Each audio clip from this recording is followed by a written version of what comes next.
Hello, ഞാൻ മാത്യു ജേക്കുവാണ്. ആനക്കൊമ്പിനെ പറ്റി ചെറിയൊരു കാര്യം പറയട്ടെ. നമ്മൾ ആനക്കൊമ്പിന് സാധാരണ പറയുന്നത് ഐവറി ടസ്ക് എന്നാണ്. കൊമ്പനാടുകൾ സാധാരണ അവൻ്റെ കൊമ്പ് കൊണ്ടാണ് ആഹാര സമ്പാദനവും മറ്റുള്ള ആനകളുമായിട്ട് ഫൈറ്റ് ചെയ്യുന്നതൊക്കെ.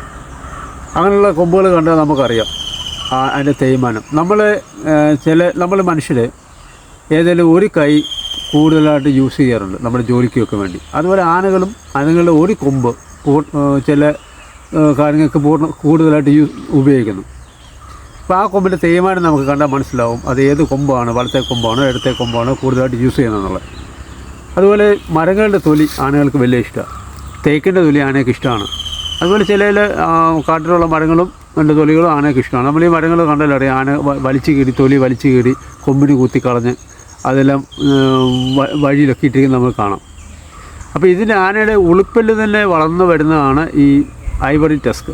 ഇതിൻ്റെ അകം പൊള്ളയെന്ന് വെച്ചാൽ ധാരാളം ലക്ഷോപലക്ഷം നാരുകൾ അടങ്ങിയ ഒരു ഉളുപ്പല്ലാണ് അത് വളർന്നു വരുന്നതാണ് ആനയുടെ കൊമ്പ്.